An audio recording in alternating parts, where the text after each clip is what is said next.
Welcome to In the Mix, a DJ series. I'm your host, DJ RunDat. I'm on a mission to inspire and support you in reaching your goals in life and business. Do you want to know the secrets to growing a profitable DJ business? Tune in to hear real-life stories from DJs across the globe who have grown successful DJ businesses.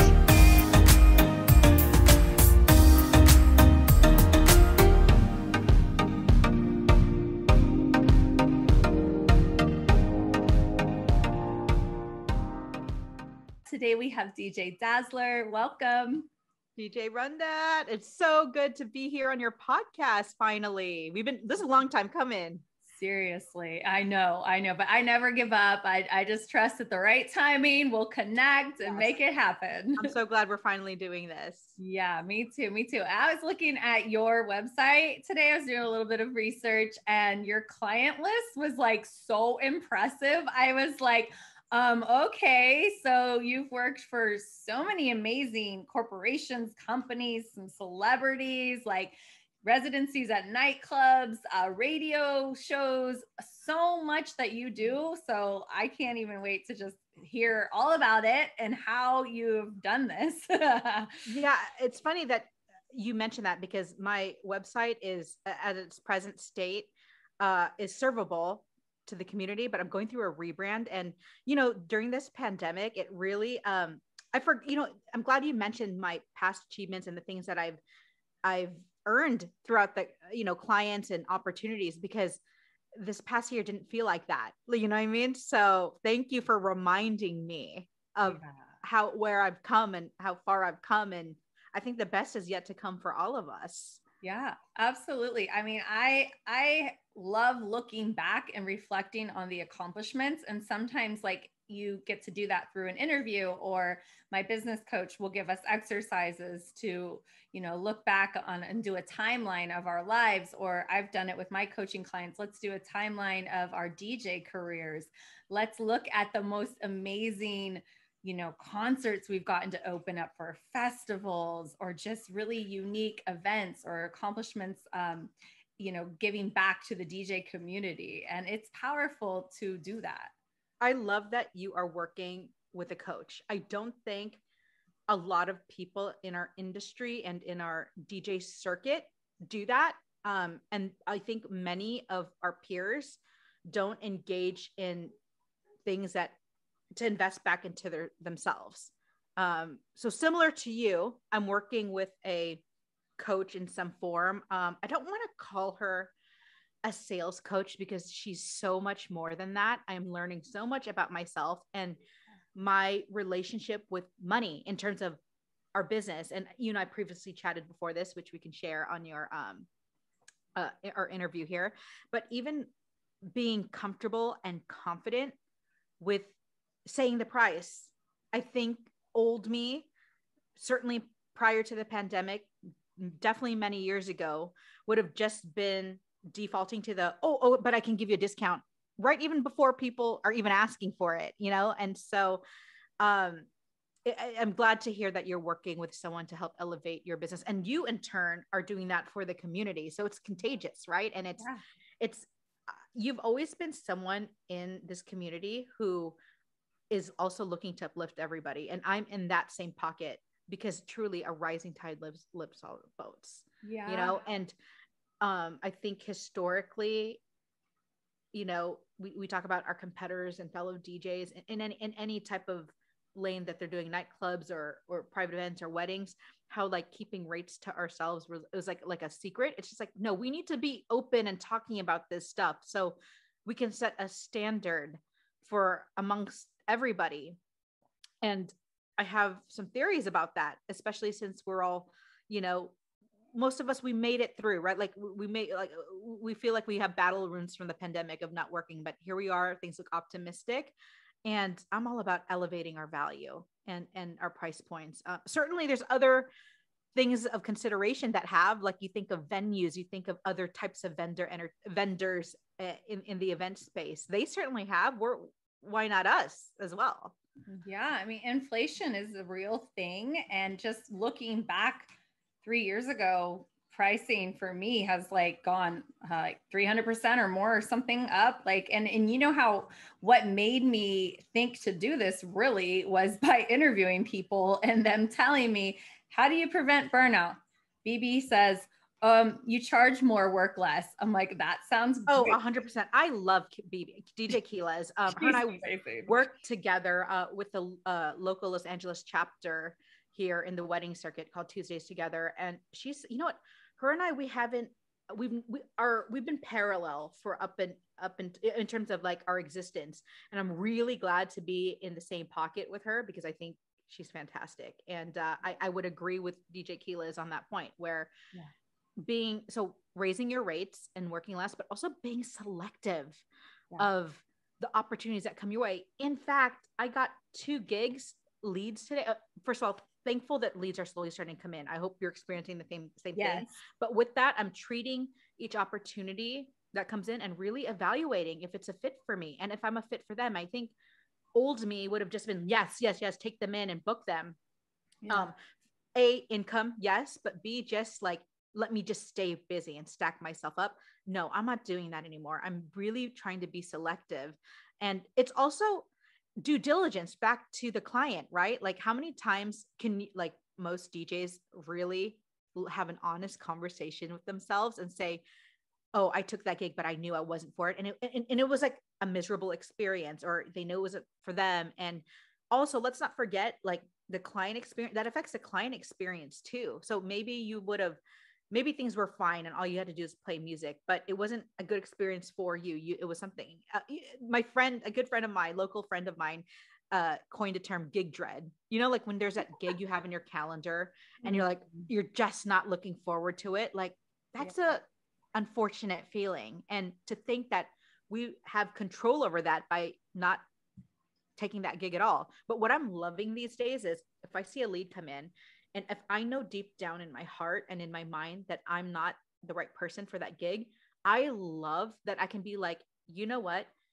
client A, I see that these are things that you want. I'm really flattered you thought of me. I just don't think I'm a fit for this, but I do know a DJ who does this type of thing you're looking for, and connecting them that way. Like I think your client would appreciate the fact that you have that self-awareness to even recognize that, because that affects their whole production and their end goal. And B, like you're being a community member, you're giving something back to your community in that way. And I think our, peers, we could do that a lot more, truly. Yeah, absolutely. I love everything you just said. And I really, truly believe like the right clients are aligning with me, the more I am putting out what I want in my energy. And even today I hired an intern for summer and he was like, I love your energy. Like after 40 minutes, at first I got into the conversation, like, I'm not sure if you're a right fit because you do a lot of audio editing and I'm needing more video editing. But once we talked for a good 45 minutes and at the end it was like, yes, let's do this. There's a lot we can do together. And the same thing with clients for weddings and stuff. It's like, you want to vibe with them. Like, I know if I'm laughing on the phone with someone, we're going to get along. I like the fact that you gave him a chance despite the skill set that initially wasn't something you were looking for, because I think the vibe, the chemistry, the work ethic is more important than actual skill, because those skills can be trained. You know what I mean? And so if you're feeling good about the person, the human being behind, what you need up front, and feel that they're coachable, I think that's a win for both parties. Mm-hmm. Yeah, for sure. I was glad that I didn't be like, oh, never mind. Or like, there was this little part of me that thought about like, oh, maybe I shouldn't even get on the phone. Like these little voices in your head, and you like catch them and you're like, no, we've made it this far. We have our appointment to talk. We've been texting back and forth. Let's talk, let's vibe, And the other day I had a really exciting potential client, and she was really wanting to find someone that they vibed with, and they hadn't vibed with the other company. Okay. And she did a lot of the talking, and I wanted to ask her, what is your vision for your wedding? But she just told it to me and painted it so beautifully. And I just said, I just love how clear you are on how you want it. And she wanted to support local vendors. She could have gotten someone out of the city, but she wanted to support locals. She was realizing that she was hiring all women. I love that. And like very, very intentional with the, like making their money count and putting it in places of support. I love that. I love hearing clients who are intentional that way. And I would say most of the people that I've onboarded are in the same lane and vein. Yeah. So it is really exciting. And I feel you where there's that scary, like, I'm going to quote them $4,000. This is kind of scary. I've never quoted someone this much, but I'm also learning, like, to really, when you're in these calls, to really paint that picture of like, you are going to be taken care of. I will make sure everything you want. And it is all about what you want. I'm a professional. This is my job. Like, anything you need, I got you, because like they wanted a silent disco. I'm like, okay, well, I've played one, but to be honest, I don't own the equipment. I've done research. I can rent it. No problem. I will bring an assistant, who's also a really good DJ. Like, we got you. I also think like being comfortable. So with that, like with the pricing but there's no other DJ RunDat. Like there is nobody like you. Like there isn't. So that's why you match a certain price point, because there is literally no one like you in this universe. And that should come with the proper price tag. Yeah. It's, and for me, I haven't been focusing it so much on like the actual tangibles. Like when DJs start to sell themselves, like, oh, you get someone who shows up on time and like, oh, is so upbeat. I'm like, that's not what you're trying to sell. If you're trying to go for a higher tier ticket client, you have to sell the complete benefits of working with you and why you are so different. Look, I know, like, I work for a DJ company, and DJing and music is my life in every form. Like if I'm not DJing, I work for a record pool and I work for a music company. So I know thousands and thousands of DJs worldwide. And to someone who's not a DJ, they might think we are all the same. No matter, like, they might think all nightclub DJs are the same, all wedding DJs are the same. And let's be honest, wedding DJs has a connotation to it depending who you're talking to. Some people think wedding DJs are super cheesy. Like that's like I have a different opinion that, but that's someone's valid opinion. Like some people think wedding DJs are super cheesy, or some people think that nightclub DJs don't respect structure and time, and like and I disagree with that, but that's someone's vantage point of our industry. And our job is to really facilitate conversation on how to determine value. And it's not up to us to determine the value, it's the client. There's things that might not be, there might be things that you and I are separately or the same good at, but some of those things might not be important to them. You know what I mean? So in terms of like recognizing and being selective of our clients. And, when we go, do you hop on Zoom calls before do clients interview you in terms of like hopping on a call? Like, is that part of your process? It's part of my process. And not yet. Oh, I really encourage it, because in their mind, it's like, oh, I want to see what you're all about and like your fit. And what people forget is like, well, I want to see if you are the right client for me. Like people, like you are an equal part of this. Like there's times where you can just, and this natural space right here, we're not meeting in person. And I think this is great. One thing that did come out of the pandemic, I have to say, is a lot of my more serious, my higher ticketed opportunities in the weddings, I would go all out and meet them in person over a lunch or coffee. Like I would take care of it. And Zoom really helps now, like doing things digitally really helps, with a little bit of the overhead, and be like capping a time to get to know someone. And really it should be 30 minutes.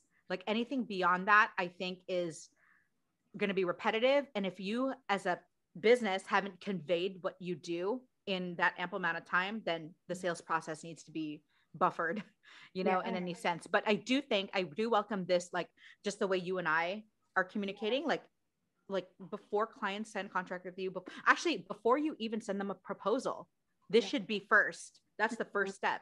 Because why then go through the trouble of creating proposals is a lot of work. For me, it is, like, because I customize mine to each client.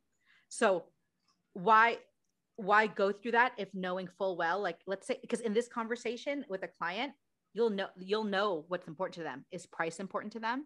Is another factor important to them?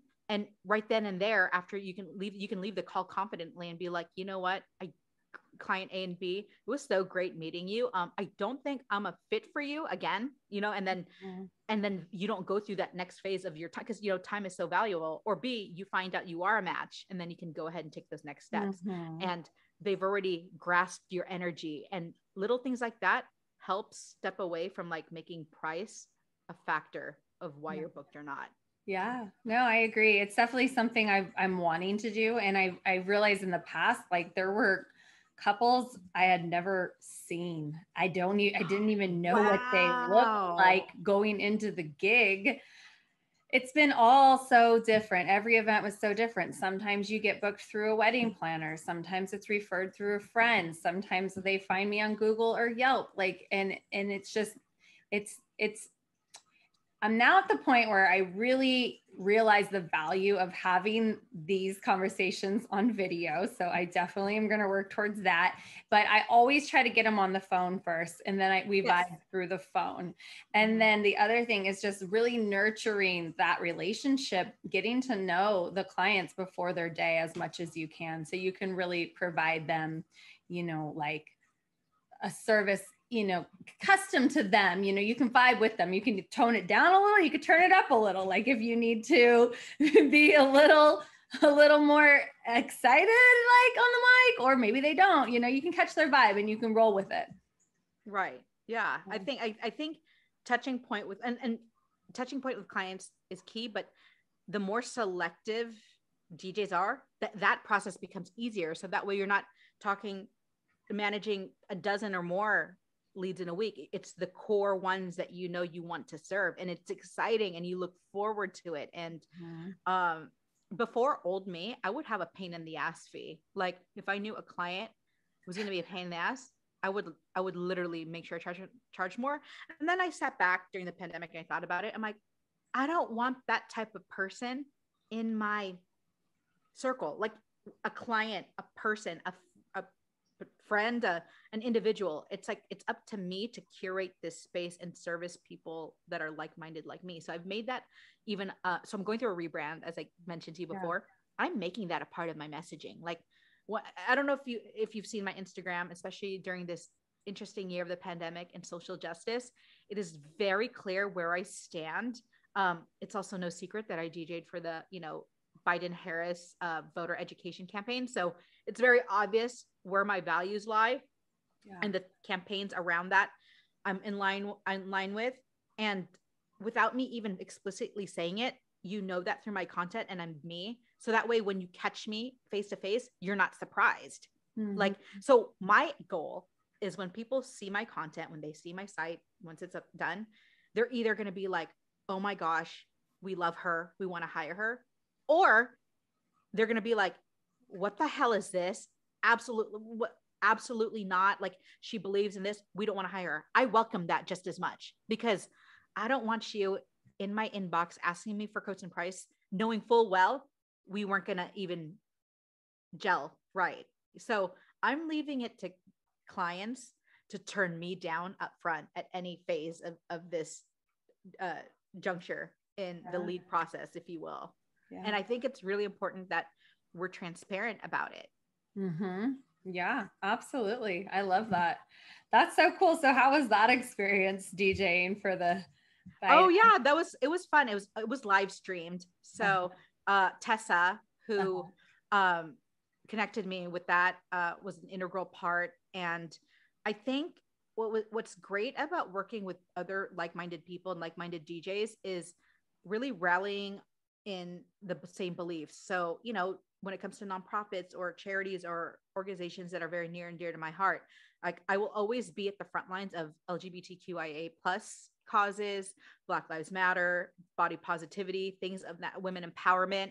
Those are things that are in my wheelhouse that make me want to support those causes. And so I've made that a part of the DNA of DJ Dazzler, in terms of those are the things that are important to me, that I'm supporting my peers in, and, I'm a proud ally in the LGBTQIA+ community, and that I will speak up when things are, when they're being wronged, or marginalized communities aren't aren't represented properly. You know what I mean? So, and we already deal, I mean, another subject, we already deal with that as women in the DJ space.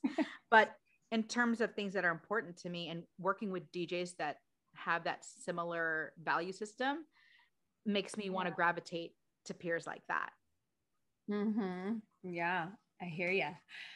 So let's talk a little bit about working for the record pool, because the whole Beat Source is really cool what's going on there. So for anyone that doesn't know, tell us a little bit about it. Yeah, Beat Source is a new platform that will allow DJs to access music digitally in a streaming capacity, but it doesn't stop there. We just have this new feature, especially if you're a Serato user. We're available in Serato, which is the biggest platform most DJs are on, but we're in Rekordbox, Hercules, Denon, and all sorts of platforms, and more platforms to come. But in Serato, we just now announced our offline locker mode. So what does it mean? This robust library that you have access to via your subscription to Beat Source can be offline. So I think people had concerns about, using streaming to DJ. So not streaming performance like a Twitch or your IG Live, talking about accessing the content digitally through a streaming platform via Wi-Fi.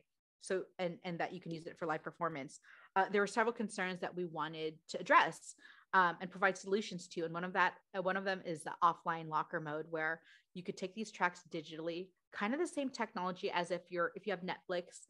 Let's say you have a 5-hour flight to the East Coast and you take your iPad and you download your movies off Netflix so you can watch them on the plane because you're on airplane mode.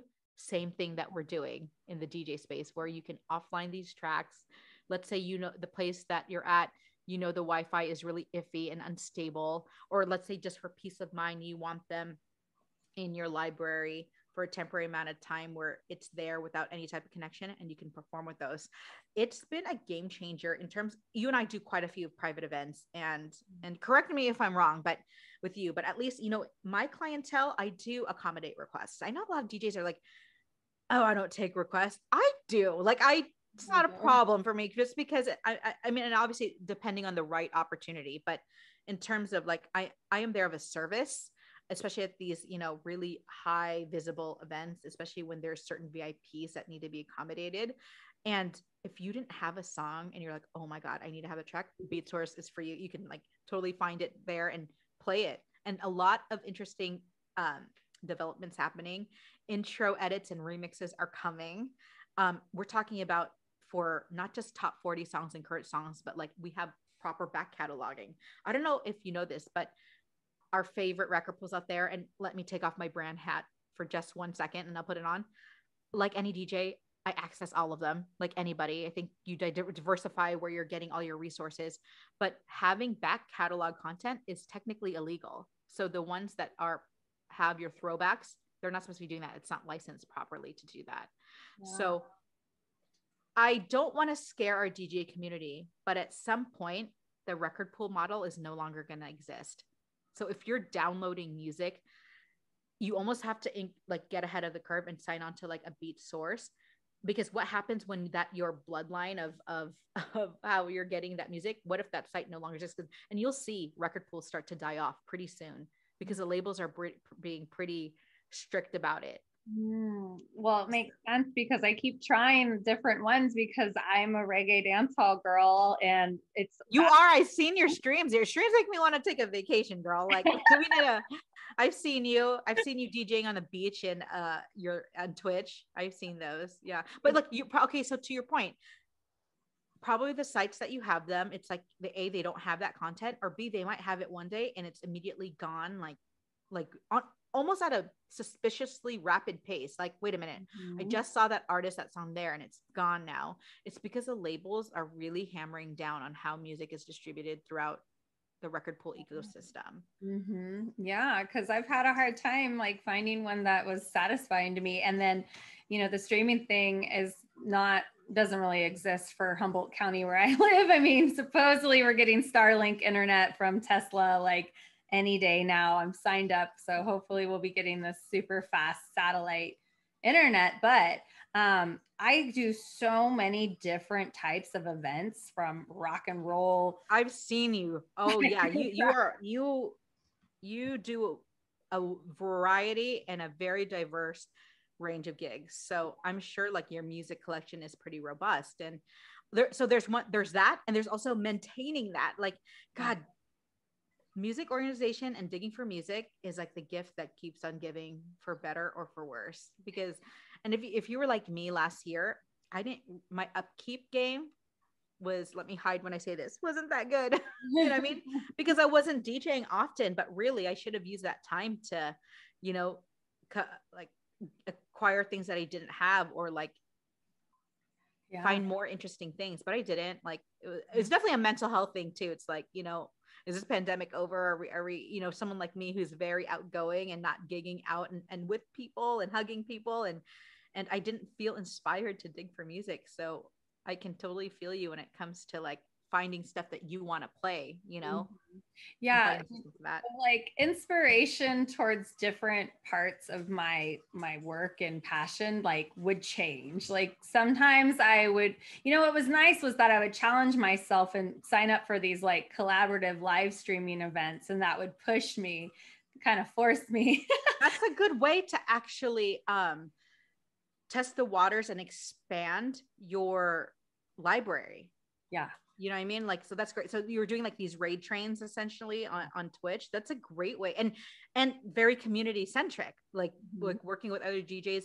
And what's great is a lot of these raid trains I've done, it's some of these DJs I've never even met or I don't know. And we're able to connect in this great positive way, and still DJ at hand. So that's great. I've been seeing you do a few of those too. Yeah, thanks. I had this goal. I was like, I'm gonna hit affiliate, and then I hit affiliate, and then I like got twitched out, which is what I call it. Twitched out. There is Twitch burnout though, and believe me, I have still yet to hit affiliate, and the reason why I haven't is because I'm not consistent, but on streaming, and my goal is not to be honest with you. Like I had a self talk with myself saying, if I'm not feeling it, then I'm not going to do it. Like Twitch is for me. I don't have any, me personally, I don't have any ulterior motive of doing Twitch other than for content purposes and me, the act of DJing. Like I'm genuinely trying not to make it a goal of making income from Twitch. I know it's possible. Yeah. I know the opportunity is there, but the minute I make it a financial thing for me, I think the burnout will come quicker.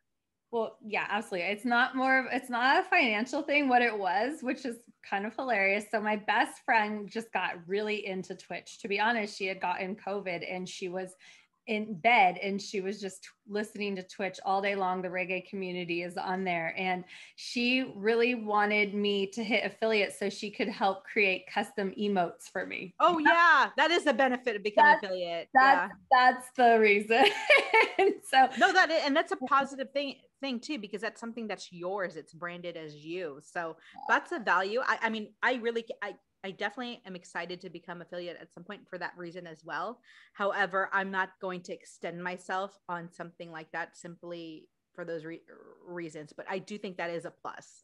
I've got some tricks to help you, because I don't know, it's the most confusing part was where you needed to have an average of 3 people watching for 7 streams within 30 days. So oh yeah, I've like missed that boat twice. There's something like that. And so if you could just, there's a way. It's an average. So even if you had 50 people on, say you're doing a raid and you had 50 people on one day, but you only had 1 or 2 people coming in and out another session, as long as you total I think it's 7 or 8 hours of DJing within the 30 days, and then just averaging 3 people. So it's not a tall order for sure. I think for me, it's just, I've been so inconsistent. Like it's stream time. That's where I'm lacking in that level. And I'm a fan of metrics. So I'm not ashamed to recognize and admit those things. Like I love the interface, and I like the reports they send you after you stream. Like that's great. Like that's great intel and data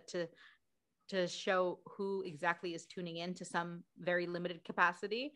But I do think the streaming is like essentially another job, you know what I mean? And there's levels to it depending on your involvement. And I don't think any involvement or commitment is wrong. Like you could do it once a month if you wanted to, or like one and done, or if you want to have like, and then there's obviously women and other male DJs in our space who are like your Angie V's and Bella Fiasco, who are absolutely killing it. I'm so proud of them for killing it. Four Color Zach is doing great, you know, and I believe they're at partner status now. And I know that's where you can see real financial benefits. And what I do like, no matter what stage you are, I think it's interesting seeing DJs leverage it to other things. And those three that I had mentioned, they have done just that. So they have, and like now Angie is part of one of the biggest DJ booking agencies in the world. And so, and now I just saw on her Instagram that she's booked in Vegas like next month. That's amazing. Like, and great visibility and all eyes on her. And she worked really hard to get to that point. And with the DJs that I mentioned, the common theme that I'm seeing for people who have been, I say successful very loosely because success means a variety of things, but in terms of like metrics and viewership, these DJs that have really thrived off Twitch, especially and in live streaming, know exactly who they are and who they are serving. Like being authentic, like is really the ideal in any in real life gigs too. But I think when it comes to live streaming, if you're not yourself, it's really, really apparent. I think it's really obvious. And people really want to tune in with genuine people because you're so accessible at that point. And there's so many other options. So I think that's one thing to see. That's a good thing that I've seen out of live streaming is people being really genuine and them winning and taking that to furthering the finish line of other opportunities. Yeah. I think one thing that's been really cool is that it's forced us to show more of our personality and interact with the crowd, because you won't keep an audience if you're not interacting with them on Twitch. And I've like cracked myself up several times. I always make myself laugh, but on Women's Day at one point, I think I was trying to get everyone to wind their waist and do circles. And I love it. I didn't plan that. It just came out because I had been taking these online Zoom dance hall classes and they were so much fun. And I just wanted to share it with everybody. I'm like, all right, ladies, circles. I think that's a great way to like showcase what your interests are and backs up what your interests are. Like the fact that you're sharing with people like, hey, I'm taking these classes and this is what we learned today, and getting people involved in that, you know, that's amazing. Yeah, it was fun. It's fun, but Twitch and live streaming, all of it, the live streaming, it's just like, it's a lot of work. It's a lot of mental work for us. I mean, there's a lot of prep work, like a lot. I actually have a live stream coming up today and even prepping for that, you know, like, because it's also themed, like it's Cinco de Mayo themed. Yeah. So prepping for that accordingly. And it's not just the music, it's visuals, making sure my setup is on point and audio is, it's like, we inherited other responsibilities going to live stream. And if you're like me, I don't have the luxury of having a tech person on board 24/7, you know? So if something's not working, I have to figure it out. If things are not looking right, I have to figure it out. And my God, between audio and visual, there's enough problems to go around. Like there was enough problems just DJing. Like you can already have issues there, but now, you know, I've learned a lot this past year of understanding how things work. I'm not at 100% of like full knowledge, but I've definitely learned quite a bit on how the live streaming world works. I feel you on that. Someone said I was techie. I'm like, I guess for the first time in my life, I think I will agree. Take it. You're like, thanks for the compliment. Like, okay, I never thought I would be, but okay, I am becoming techie. I mean, we had to figure it out. I couldn't just sit and not DJ, but, and I also will not say no to a collaboration too. Like I like that challenge. Okay, you better learn how to do this. I got thrown right into it with Mobile Beat. They were like, okay, we're going virtual. I'm like, okay. And they're like, we're taking the Monday night house party virtual. I'm like, okay. Mobile Beat is Vegas, right? Like when they're live, it's like in March, I think, right? Yeah, it's been a while since I've been to that. Yeah, I haven't been yet, but they are I was set to speak, but they're this year, or last year. I don't know what year that was that, 2020, that one year. Right. But now they've combined the Photo Booth Expo with Mobile Beat, and it's called Mobile Entertainment Expo, and it's going to be in February in Vegas. I've booked my room. I'm hoping to get on that stage. Yeah. What's your topic for are you going to be a panel or DJing, or you're going to be a panelist I or wanted speaker? to speak, and what I was speaking on before was how to go from a hobby to a business, which is what my book is, how to start a DJ business. But now my new hot topic is how to outsource like a boss.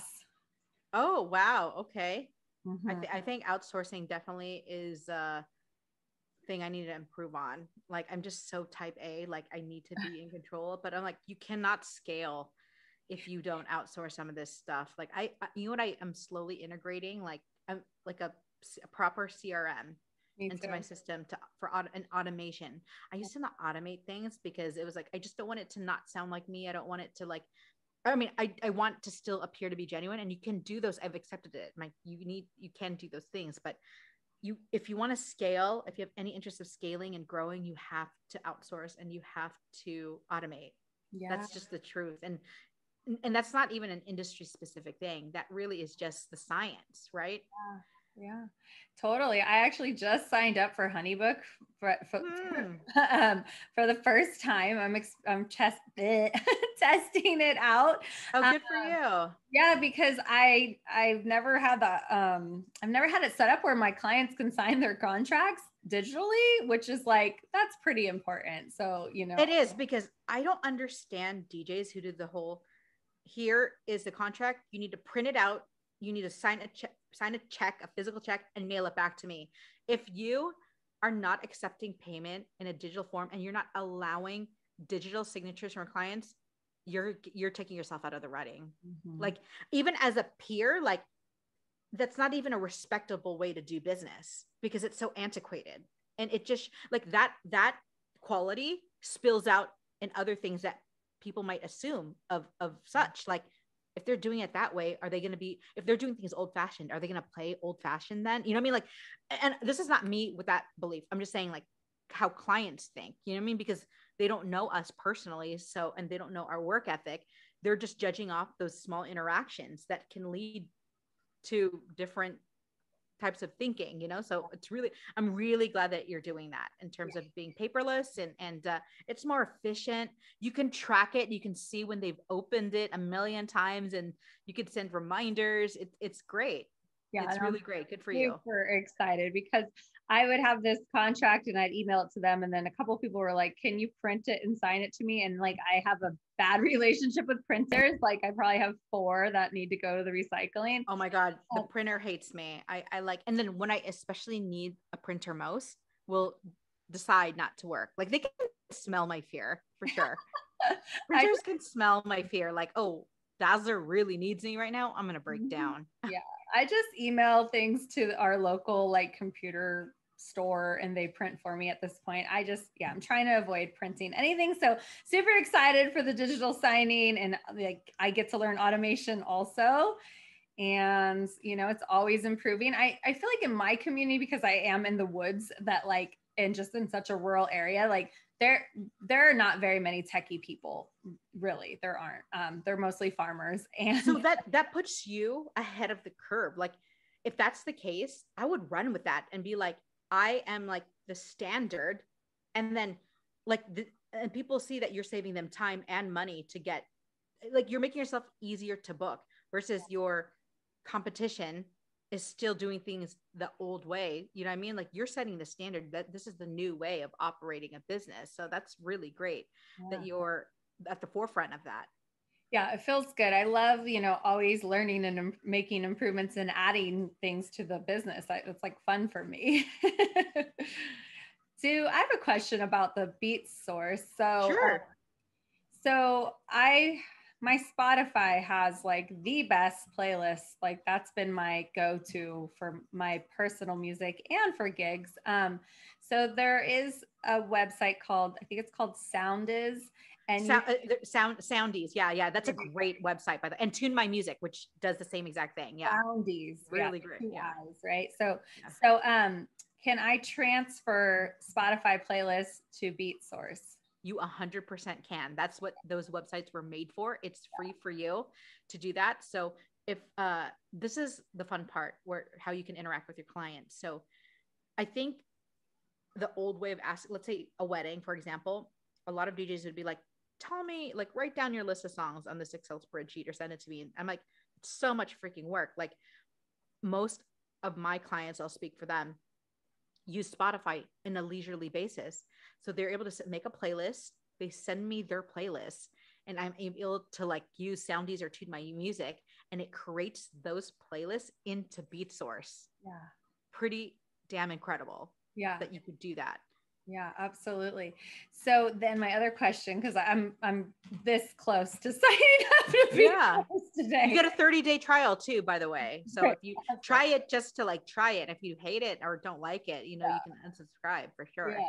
So how many songs could be in the, what did you call it, the locker room? Yeah, the offline locker. Currently at our high tier, it's I believe it's 100 or is it 50? Let me get back to you on that. But between us, we're growing it. We're growing like exponentially. Okay, because we realize there's a need for DJs to have various types of music. I DJ like that, especially. So I knew to me that wasn't enough. So we're doing some engineering in the back end so that we can make that possible. It's coming and we're excited about it, as well as the intro versions, outro versions of those songs that you're interested in. Okay. Awesome. And something that's also important to us is identifying clean and dirty music. You know, if you do family friendly parties, you need to know if you know, as Bruno Mars is a great family friendly type of artist, he does have some dirty tracks, you know what I mean, that are considered family friendly, and being conscientious of things like that and being resourceful to the DJs. Amazing. So I was listening to your mix on Mixcloud today that you did on Globalization, which is my favorite station and a dream of mine. Amazing. Yes. So this is Pitbull Station, and I regularly DJ as a guest on Globalization's Channel 13, Sirius XM. Great team, great energy of music. It's just fun. It's a party, constant party. And Globalization Channel 13 on Sirius XM is the only station on there that has continuous DJs on there in terms of dedicated hours of where you're hearing DJs. So there's times where you'll hear music in full and like program that way, but we're the only station that has a robust DJ roster where you're hearing mixes like at any given point of the day. So it's really exciting. I'm really close with their team. They also work with us in terms of BeatSource and DJ City. So we like to, you know, keep it in the family, so to speak, there. And I think what's great about Pitbull and that channel is they take DJ talent very, very seriously. Like it is really hard to get in. It took me a long time to get in, and I'm already a part of that community, but they really, really vet their DJs, like in terms of it's not just only the skill, but like the experience that they've had doing because a lot of them are nightclub marquee DJs. So really ahead of the curve, high energy, identifying like a lot of these DJs go on tour in the Caribbean, and that's where I came from, that field of doing things like that and recognizing, you know, Latin tracks of various regions, you know what I mean? Because there's so many, and identifying songs that are hitters, like before they even start to chart in the top 40 world. And so it's a fun project. I love the team there. And I'm always excited when I'm able to throw down a set for Globalization. Yes. It's so amazing. I mean, that station is just like what keeps me on Sirius XM, honestly. And like, I love all the different DJs in the mixes and how they mash up just all my favorite genres. And then you get Pitbull's like inspirational quotes and stuff. Oh yeah, in between. Yeah. Yeah. No. That's very intentional too, which is great. The DJs on the station are so freaking talented, and like they make me, so as at the beginning, as you had kind of told me my accolades, I feel like I totally, not to compare, but I feel like I pale in comparison to these like DJs. Like I feel like I'm really lucky to be in that same breath in that opportunity. I definitely don't take it for granted. Yeah. I'm so glad you listened to it. Thank you so much. Yeah. I haven't finished it yet, but the Magdalena remix, I think that's how you say it. Like, Oh it's yeah. The Korean Sergio song. Mendes track. It's really good.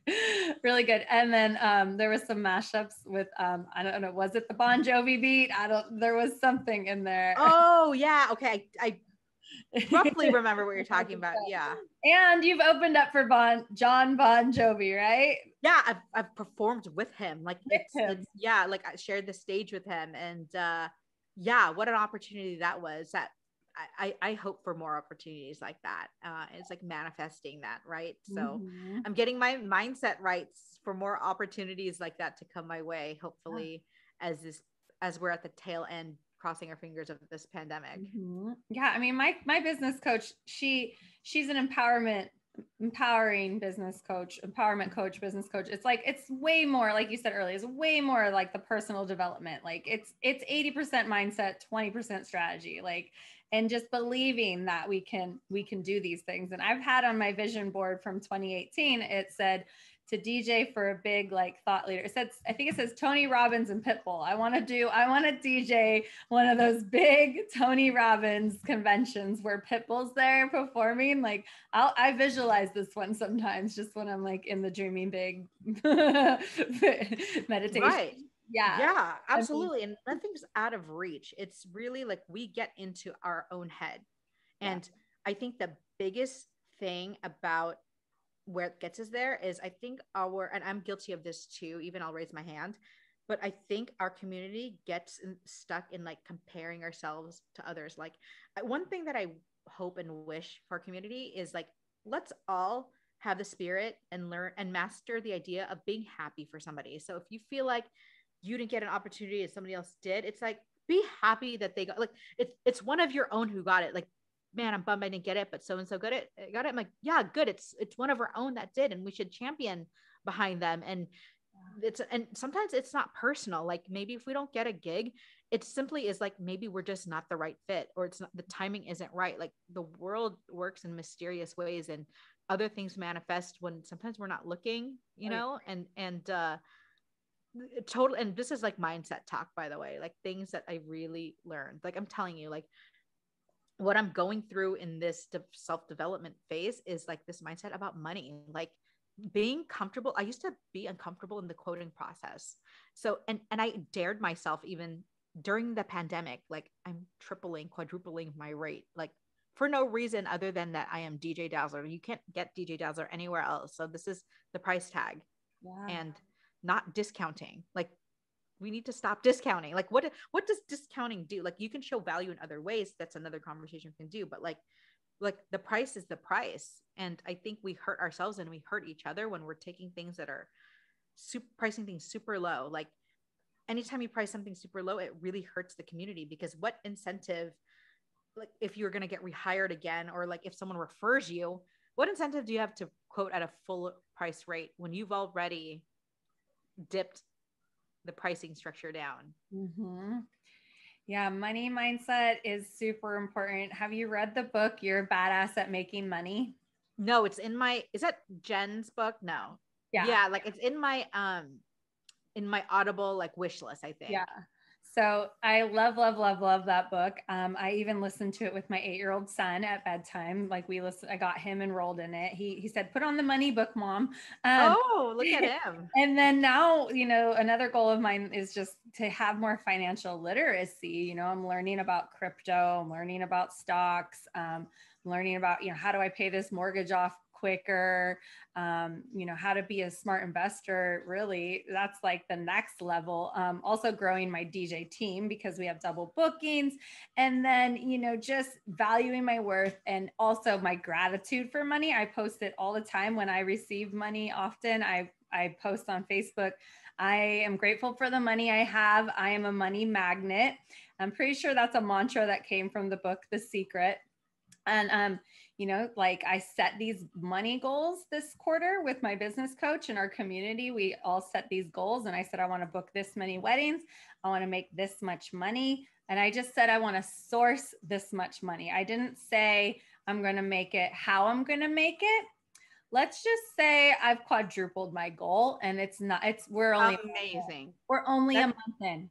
That's so incredible. That's so inspiring. Like you're basically reaffirming. In fact, you're telling me charge more is essentially what I'm hearing. Like I've already upped my rate. Should I just, what's another 500? It's 4,500 now. You know what I mean? Like just, what do you have to like? I feel like I think most of our peers get afraid of money out of losing the gig. Listen, if someone's hiring you because based on how much you cost or how cheap you are, I don't think I want that. It's the reason for me, like hire DJ RunDat, hire DJ Dazzler because they're cheap. Who wants that type of connotation? No. Yeah. No. Yeah. So I'm so glad that we got to talk about the money thing. Cause honestly, I love talking about money, and I love talking about money. Yes, girl. So it's so funny. My friend, I've been, okay. I'm just going to say, I got my first grant today. I got a $5,000 grant in my bank account. I got the California Relief Grant. I've never applied for a grant, so I was really excited, and I was sharing it with one of my friends. I talk money with her. I talk business. I talk about, different loans, get the PPP, got it forgiven, booking these big gigs. And then she texts me and she goes, your money wizardry is rubbing off on me. She goes, I just found out I wasn't getting COVID pay, and now I'm getting this giant check. And I'm just like, and she's like, I'm buying my family's home on Catalina Island with my father-in-law. And I'm like, she's just like, send me more of your good juju, because like escrow and all, and I'm like, I love her term she gave me, money wizardry. Just like, it's there. We just gotta value our worth. I agree. I'm on all fronts. Yeah. And it's out there too. There's money out there. And then there's people that money isn't, what I learned to do too from interviewing people. I learned to ask the question. So I send a survey often before we even get on the phone. I ask if they have a budget. That helps guide me. Oh, really? Yeah. I don't. You know why? Why? Because I don't care. Like someone's budget is none of my business. Like in terms of like the price, again, the price is the price. Like that's my mentality and how I'm attracting it, because I don't go to Target and say like, what is like I don't try to price things out. Like the price is the price on what it is, because literally, like, honestly, that's why I welcome people turning me down if I'm too expensive. You know what I mean? Like, because I don't want to be hired based on cost, because let's say if I know the budget, it's like, I don't know what to do with that information. Like let's say if their budget for you is higher, then are you just trying to cap them out? Like what I guess, what is the goal of knowing their budget? Because they'll tell you up front, like, oh, you're not for us. Or what the real goal is, they fall in love with you in this context and their budget doesn't even matter because they want you so badly. Yeah. Like that's why I stopped asking, because I don't care. It doesn't benefit me and it's none of my business. That's how my perspective is. Yeah. I used to ask before my mindset changed what someone's budget was, because I wanted to know, okay, how much do I have to discount to match them? Or like, oh, I was charging X much, but turns out that it's this much. So I try to max out. It's just like, well, why don't I just be at the max? And it's there. Like, I guess that's my theory and my thought process. Yeah, no, I like that. And I'm aiming at that. Because I am still doing a lot of flexible, like, well, how far away, putting all these factors into it. I'm not at that point yet where it's just like, this is the set price. And I think the reason why I'm allowing that flexibility is because I don't think I'm in a big enough community of people getting married, honestly. Like, I really don't think that there's how would you feel then about upping your rate, keeping it there, but then expanding your territory? Well, I'm working on that. I'm totally working on that. I have a Google ad that goes down to Mendocino County, Sonoma County, Napa County. And so I am working on that, and I'm working on my vendor relationships. I have a new, you would thrive in the relationship part, because I think you'll find that people really would want to work with you. I'm just curious to, like, I almost feel like you would weed out people that are not worth your time. Yeah. Setting the bar firm on, because that dictates what type of interaction you're going to have in the coming months leading up to that. Yeah. And I think you deserve to know what type of person or couple you are working with totally upfront. And what I'm finding is there's this meme I find freaking hilarious. It's true. It's like the budget client has all these questions, this, and like, can they pay you in this? And the person who's like respects quality and service points, they go, here's your money. Here it is. Don't ask questions. It's freaking true. Like it really, I think it's not about not being accommodating. It's really being the leader and educator. And because in this space, like the client is not the expert. So it's up to us to guide them on how things work. I just think people use the word cheap, expensive, very in various forms. And sometimes we let that get us to our head thinking like we're creating like a block or wall from getting other opportunities, when I don't think that's true at all. Yeah. Oh, it's in the plan to expand out and to, obviously get that higher pay and value my own worth and travel. And I talked to Keela's this week. I told her I would come down there. Please come. Yeah. When you're here, you better let me know and we'll do lunch. Yes, absolutely. And be Selecta and like all of us. Oh, I love Be Selecta. Right? I know there's some amazing women down there that I've gotten to have on the show and gotten to know. And it's so cool. They just added this new airline out of Arcata to LA that's like got cheaper flights. And it's called like a Velo or something like that. And it's brand new and it's servicing small airports. They're doing these flights $19 and then $10 for your bag, which is crazy because literally you could not get a flight out of Humboldt County for like under $400. So that's what my guess is. Yeah. Right. I'm excited. Like I definitely want to be more traveling more. I've only played in LA once and it was in Redondo Beach for a 40th high school reunion. I flew down there. I bought one QSC K10 speaker from the Fashion District, the audio street down there, and like played the event with one speaker, flew my kids down there. Like, I mean, this was years ago.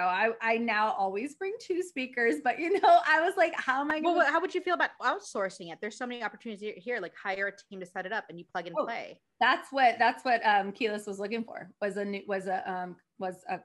a new company to do that for us, because the date she had was I was already booked. So, but yeah, I'm totally open to it. Like I want to expand. I would love to travel more, and my kids are older now. I can do it. Oh, cool. Okay. Yeah, well, the opportunities are there, and I have no doubt you will absolutely kill it in that arena of expanding your territory and taking on really opportunities that you want. Yeah. Exactly. Yeah. We get to create it. I fully believe we are responsible 100%. Well, you're halfway there. Like you being DJ RunDat, that is like a ticket. That is a golden ticket. And people want that. And people wanting that is associated with a cost point. Yeah. Yeah. You literally just like, I had increased my prices, and talking to you, I'm like, I should just increase it even more. Why not? Yeah, exactly. Yeah, I know. Well, that's how I learned to increase my prices, was talking DJ Cherish the Love. I interviewed her like 3 years ago, and she's like, every year raise your rates. And I was every year minimum. Absolutely. Yeah. I'm very stern on that. I wish our community did that more. Again, I don't know, us coming out of COVID, like what is this COVID discounting people are asking for and accommodating? What is that? No, like that does zero purpose. Yeah. It doesn't do anybody any good.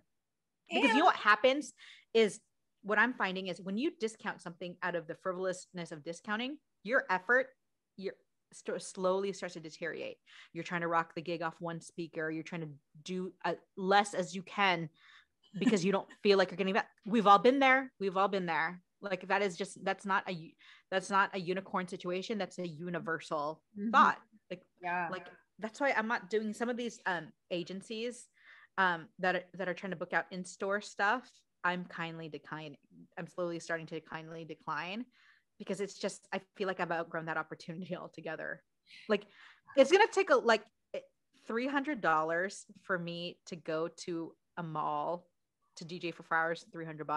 Yeah. Like not an hour, like $300 for the whole thing. That's slowly starting to be a hard no for me. Oh yeah, absolutely. I turned down 2 gigs the other week. One was a volunteer gig, but I had already volunteered for the same place within that same week, and I was like, I'm good. And then the other one was at a roller rink, and I do have that on my list of gigs I want to do. I want to DJ at a roller rink. I just love Oh, that seems like a cool opportunity. like variety. I just love variety. And I'm just like, I want to DJ on a big boat. I want to DJ at a roller rink. It was only $200 and it was a 2-hour round trip drive. And I'm like, no, I need to conserve my energy. Like it's not worth it to me at this point. So that's another thing I'm learning, is just like, I did say yes to everything and now I'm saying no, and I can say no. And I've built up a brand that I don't need to be proving myself to my community anymore. Right. Completely. Yeah. I love this conversation. I hope we do another one too. I know this has been good. I'm like, we could do this again for sure. Yeah. And like sharing this knowledge with our peers. I do recognize that these subject points are scary and some people haven't even thought about it. And it's never too late to fully, learn and understand how these concepts can help each other. And that's really where the biggest win is, if we're all helping each other. Like that's where my mind is. Yeah, absolutely. And another thing, talking about the COVID, with COVID and pricing and stuff, it's like, I think we're at more of a risk. 100%. So why are we doing things for so low? Like, I don't know why, but in LA, where I'm, that's the region that I represent, if you could say that, is the going rate for DJs at a wedding is like, I don't know why we're continuously sitting at this $1,200 mark. And it's never really evolved. And I'm still seeing people take it for that rate. And listen, there's linen being rented out for double that price, let alone your DJ service. Like, come on. Like, it really is. And it's not, I will never get in the way of another DJ or another person getting their money. What I will lend a hand in helping people understand is a conceptualizing like of how rates go. And because really the rates affect everybody, even though you don't know that DJ, you don't know that person, the opportunity was never yours. It really, people start to standardize low rates, and we're the only ones who can fix it. Yeah, for sure. And I hear a lot of DJs talking about how thumbtack is like really bad for our industry. And wedding wire and the knot are bad for industry. I don't know why DJs continue to go on there. It's horrible for industry. They're also hypocritical. I'll say that like very boldly, where they'll try to advertise you, yet they have blog posts that say how to save money on a wedding DJ by not hiring a DJ and having a volunteer high school person or making your playlist. Yet we're expected to pay for ad space. Like those things really don't bode well with me. I don't, there's a lot of things and I say this because I was a former customer of the Knot and Wedding Wire prior to their marriage, essentially before they combined. So I just don't like these gig board walls. I think it attracts a certain client, and they attract the budget client. And guess what? DJ Dowser is not a budget experience. Yeah, exactly. Yeah. I've never signed up for those sites, but good for you. There's no benefit. maybe to like get reviews and stuff like that, but you can do that elsewhere. Yeah. So is there anything really exciting happening in the near future that you want to share with us? Is something that you're looking forward to? Yeah, I'm going through a massive rebrand, as I had mentioned, and it's really to match, the price points I'm really asking for, and to really automate and things like that, like get into the wheelhouse of making my assets and my content be my best employees, essentially, like let them work for me, and let those do the talking for me. So that's it's a hefty investment. It's costing me a lot more than I had anticipated, but I know it'll be worth it, and I'm excited. I'll tell you, it's going to cost $12,000 essentially, but I'm really excited about it. I've already did a little bit of the process, and it should be coming out later this year. Super stoked about that. I'm really excited about being comfortable in quoting. Like, I love the lead process. I've always loved it before, but I'm loving that I recognize my value and worth and being selective. Like, I'm positioning myself for that now. Big things with DJ City and Beat Source. I'm really, really excited that I work for a DJ company that's very forward, accepting of technology, and really positioning safe haven place for DJs to pivot and acquire music uh, in a way when this old antiquated format will not soon exist. I'm with the record pools. It's like before it was like our competitors were all these various record pools. We're not in the sandbox anymore. I don't even consider these other record pools competitors. Like, we are in a total different league, like in terms of pivoting and being the leader in the DJ industry. The DJ world is my life and I love it. Like, whether I'm DJing or not, I am doing something for the community or for myself or for the business in every way, shape, or form.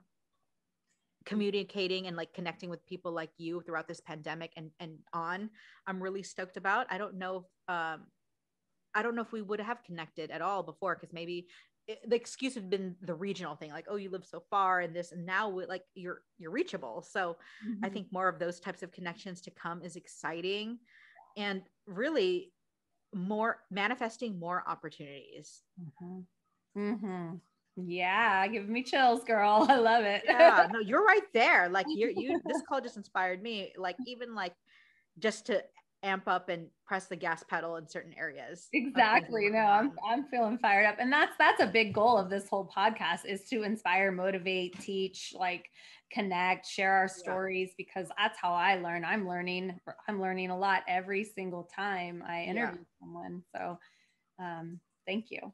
I'm so excited. Thank you so much again, Michelle, for having me on here. It's been a long time coming. I cannot wait to chat with you again. Yeah, keep in touch. And thank you everybody for tuning in. What is the best way we can find you online and support you? I am the most active on Instagram. I am on Twitter, obviously website, but DJ_Dazzler, DAZZLER. So it's DJ_DAZZLER. I'm really active on Instagram. I love connecting with people. Please shoot me a DM. I answer them all. I read them all. And I hope to connect with everybody in your audience.